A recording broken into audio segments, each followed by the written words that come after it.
Hello everyone, welcome back to my channel. हमने management accounting की meaning तो discuss कर लिया और उसके नेचर भी डिस्कस कर लिया है। बहुत सारे एग्जाम्स में advantages and disadvantages of management accounting भी पूछता है। तो इस वीडियो में चलिए जानते हैं कि मैनेजमेंट अकाउंटिंग के एडवांटेजेस और उसकी लिमिटेशंस या डिसएडवांटेज क्या होते हैं।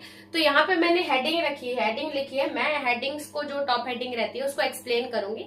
इसके बाद आप चाहे तो अपने मन से लिख सकते हैं। आपके पास बुक होगी तो बुक्स में एक दो लाइन आप इसको लिख के अपने नोट्स बना सकते हैं। तो स्टार्ट करते हैं कि ये जो मैनेजमेंट अकाउंटिंग है, इसकी एडवांटेज क्या होती है, फर्म को क्या फायदे होते हैं। तो पहला कि अगर मैनेजमेंट अकाउंटिंग करा रही है, यानी कि मैनेजमेंट चेक कर रही है कि ऑर्गेनाइजेशन में काम कैसा हो रहा है, तो ये एफिशिएंसी यानी कि क्वालिटी तो बढ़ाएगा, ठीक है, काम की। तो पहला ये है कि इट इंक्रीजेस द एफिशिएंसी।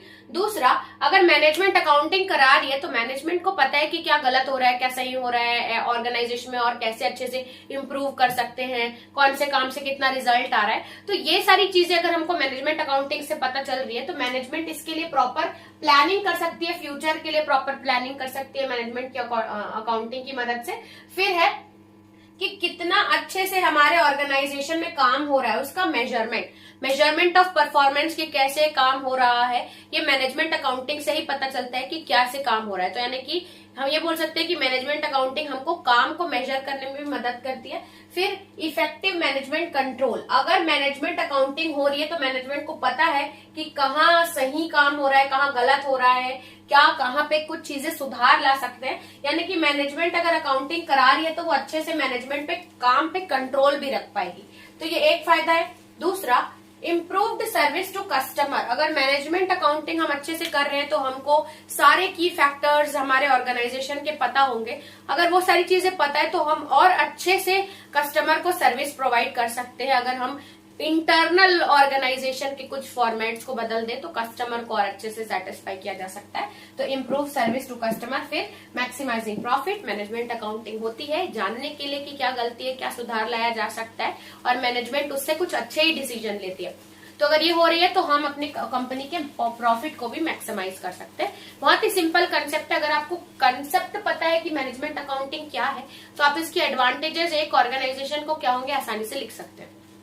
अब कुछ एग्जाम में आपको इसके लिमिटेशंस भी पूछता है कि इसके मैनेजमेंट अकाउंटिंग क्यों अच्छा नहीं है, क्या इसके नुकसान है, क्या इसकी लिमिटेशंस है या डिसएडवांटेज है, ठीक है। तो पहला तो डिसएडवांटेज ये होगा कि जो मैनेजमेंट अकाउंटिंग है, यानी कि मैनेजमेंट सारे अकाउंट को चेक करती है, वो किस बेसिस पे करती है। पहले उसको मैनेजमेंट को कॉस्ट अकाउंटिंग कराना है, फिर मैनेजमेंट को फाइनेंशियल अकाउंटिंग कराना है, तब जाके मैनेजमेंट को रिजल्ट मिलता है। यानी कि मैनेजमेंट अकाउंटिंग के ही अंदर क्या आता है, कॉस्ट और फाइनेंशियल अकाउंटिंग।